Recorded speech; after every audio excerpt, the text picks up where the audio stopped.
July was a hot one here in the Low Country. Will we see the same this August? I talk one-on-one with the Low Country's chief meteorologist, Rob Fowler of News 2 for some answers.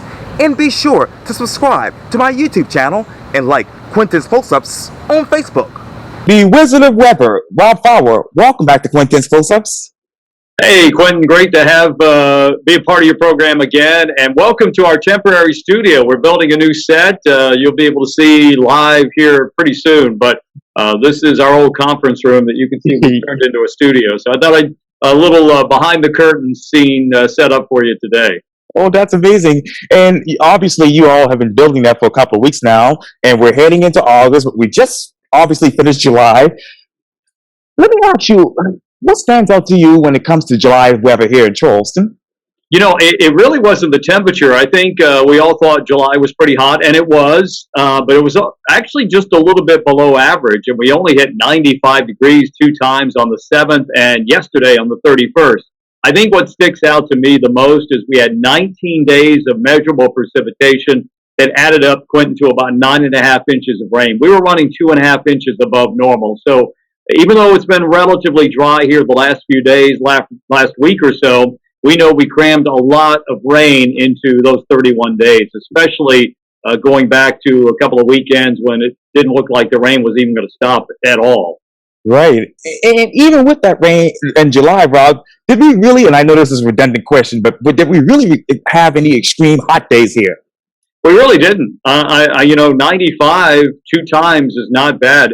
We actually hit 98 in early June, and that's our highest temperature so far this year. And again, July typically is our hottest month of the year. So I'd say 95, doing it a couple of times in the month of July. We really can't complain because we've had some Julys where we hit mid to upper 90s, maybe 2 or 3 weeks during the month. But we had 23 days where the temperature was 90 or above, but most of that was somewhere between 90 and 94 degrees. Wow. And what were the humidity values for July? Well, anytime you get high temperatures, the higher the humidity, obviously, the worse it's going to feel. So we had feels-like temperatures, and we use the dew point. That's a good measurement of the moisture content of the air. Most of the time, the dew points are in the 70s, low to mid-70s, and you put that into an equation with a temperature of 90, 91, and you're talking about a feels-like temperature, about 105 degrees. I didn't see anything really extreme. There were a couple of days where we saw maybe 110 to 115, but I would say all in all, Quentin, when you look back in the month of July, it's supposed to be hot. It was hot, but it wasn't excessively hot. And will it be excessively hot for August? That's a good question. We're taping this on the first day of August, and this may turn out to be one of our hotter days of the year. We're already well into the mid-90s.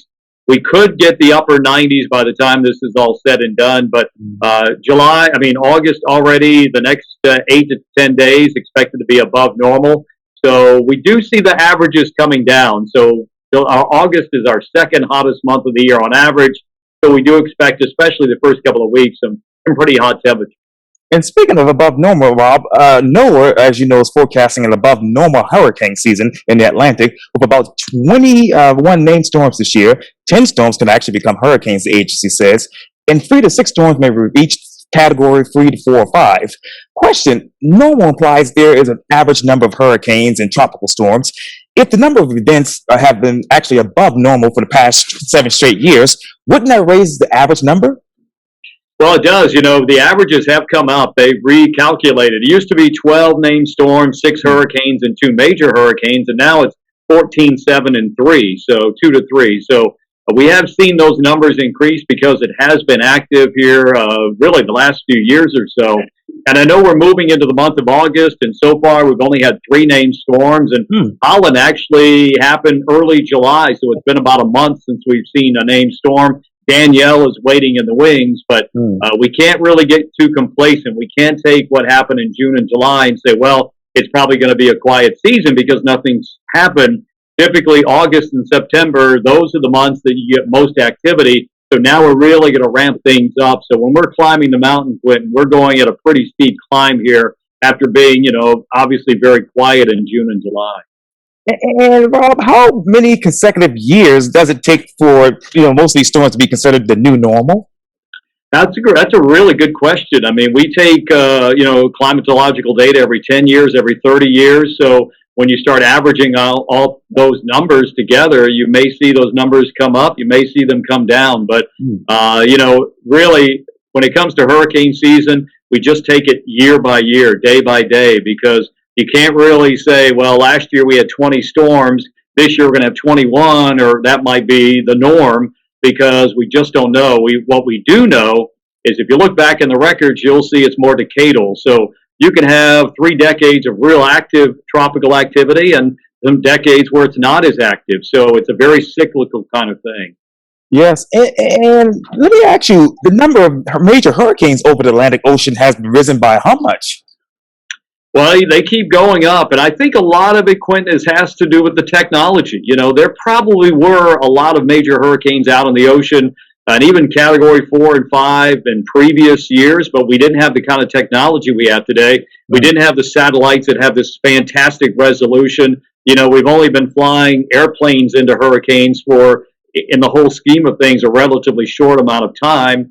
So now we're getting a good look at what these storms look like with great resolution, with advanced technology. And now we're able to kind of pinpoint this actually is a storm that has this amount of wind. So 111 greater, it's a major hurricane. So I think the numbers are probably skewed in the past just because we didn't have the kind of technology that we have today.